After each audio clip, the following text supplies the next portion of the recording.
বাংলার ভোটে কোন কোন আসনকে পাখির চোখ করবে দল, সেই সব আসন থেকে কাদের দাঁড় করানো হবে, প্রচারের পদ্ধতি বা কি হবে, কম গুরুত্বপূর্ণ আসনগুলির ক্ষেত্রে প্রার্থী কাদের করা হবে, এমন বহুবিধ প্রশ্ন এখন সামনে। সবচেয়ে গুরুতর প্রশ্ন যেটা, গত দুবারের মতো বামফ্রন্টের সঙ্গে জোট করবে কংগ্রেস। এই পরিস্থিতিতে কলকাতার বিধান ভবনে স্ক্রিনিং কমিটির চেয়ারম্যান বি.কে. হরিপ্রসাদ বৈঠকে বসলেন প্রদেশ কংগ্রেসের বিভিন্ন কমিটির শীর্ষ নেতাদের সঙ্গে।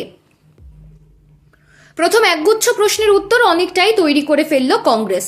আসন্ন বিধানসভা নির্বাচনের প্রাথমিক রোডম্যাপও তৈরি করে ফেলা হলো। তবে বামেদের জোটের প্রশ্নে এখনো কোনো সিদ্ধান্ত নিতে পারল না বাংলার কংগ্রেস। এই বিষয়ে যা করার এআইসিসির শীর্ষ নেতৃত্বই ঠিক করবেন। রবিবার স্ক্রিনিং কমিটির হরিপ্রসাদ, মোহাম্মদ জাভেদ, মমতা দেবী, এআইসিসির পর্যবেক্ষক গুলাম আহমেদ মীর সহ পর্যবেক্ষক অম্বা প্রসাদ, ওয়্যাররুম কমিটির চেয়ারম্যান বিপি সিংহেরা প্রথমে আলোচনায় বসেছিলেন প্রদেশ কংগ্রেস সভাপতি শুভঙ্কর সরকার এবং সাংসদ ঈশা খান চৌধুরীর সঙ্গে। পরে স্ক্রিনিং কমিটি সদস্যদের উপস্থিতিতেই প্রদেশ ইলেকশন কমিটির বৈঠক হয়েছে।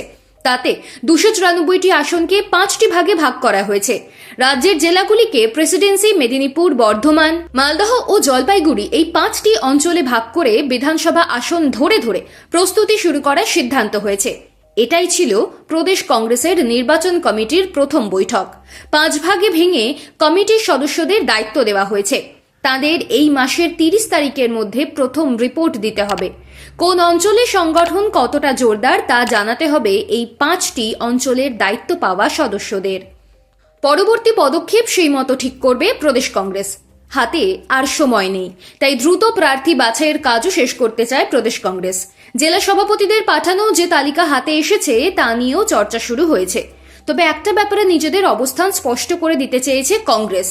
বামেদের মতোই ভবিষ্যতের দিকে তাকিয়ে তারুণ্যে জোর দিতে হবে। বাংলায় কংগ্রেসের শূন্য, সেই শূন্যতা কাটানোর জন্য মরিয়া তাগিদ যেমন রয়েছে, তেমনই রয়েছে বাস্তবমুখী ভাবনা। পরবর্তী প্রজন্মকে তুলে আনতে না পারলে রাজ্যে কংগ্রেসের গুরুত্ব বাড়বে না। তাই 294টি আসনের প্রার্থীদের মধ্যে 40% হবেন তরুণ নেতা। এখানেই শেষ নয়, তরুণ, শিক্ষিত, তফসিলি জাতি ও জনজাতি মুখে জোর দিতে চায় কংগ্রেস। অর্থাৎ 26এর বিধানসভা নির্বাচন থেকেই ভবিষ্যতের ভাবনা শুরু হয়ে যাচ্ছে।